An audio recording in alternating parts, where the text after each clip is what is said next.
Perdi minha mãe para as fake news.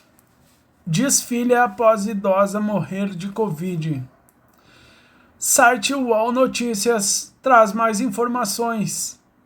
O sentimento é de muita revolta, porque perdi minha mãe para as fake news. Ela assistia a muitos vídeos na internet e não acreditava que essa doença existisse. O que mais dói é saber que não é só ela que era assim. Tem muita gente perdendo a vida por causa de notícias falsas. O desabafo é da professora Adriana Aparecida Paim Avante, de 45 anos. Há 5 dias, a moradora de Ribeirão Preto, São Paulo, perdeu a mãe, a aposentada Maria das Graças Paim, de 71 anos, vítima de complicações da Covid-19.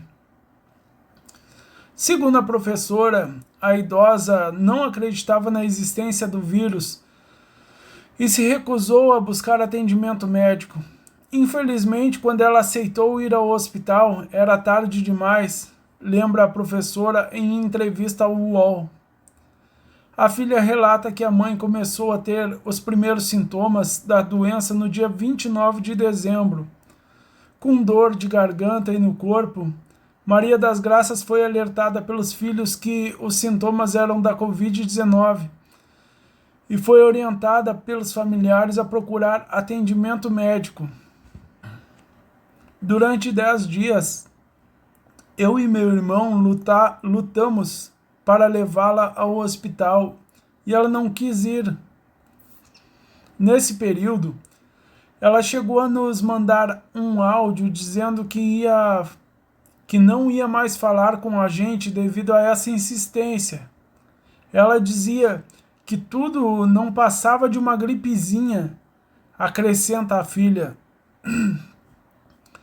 Durante esses dias, Adriana também teve os sintomas da doença, testou positivo para a Covid-19 e ficou em isolamento domiciliar, sem poder visitar a mãe. Foi durante uma chamada de vídeo que ela percebeu que a situação da idosa estava ficando cada vez mais complicada. No dia 6, eu percebi que ela estava muito debilitada, na cama, mas ainda assim ela se recusava a ir ao médico e dizia estar bem.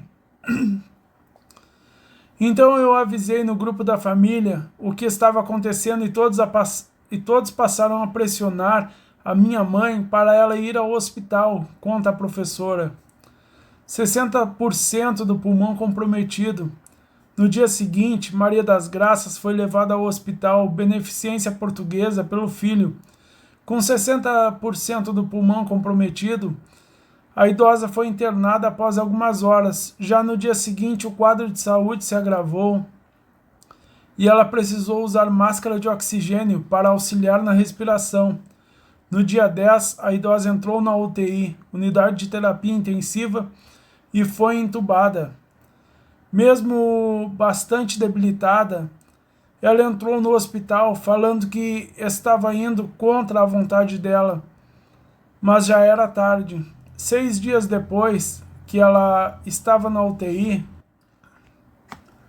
os rins pararam de funcionar e ela precisou fazer hemodiálise. E o quadro de saúde só foi piorando contra a Adriana. No último dia 17, Maria das Graças teve 2 paradas cardiorrespiratórias e não resistiu. Apesar da idade, a família relata que a aposentada era uma pessoa bastante ativa e praticava atividades físicas. Como comorbidade, ela tinha pressão alta. Ela dizia que a pandemia ia matá-la, mas não por causa do vírus, mas sim de solidão e tristeza. Eu vi a minha mãe entrar no hospital e não a vi sair. Acredito que se tivesse acreditado na doença, hoje ela estaria com a gente, diz a professora. Lamentável, né?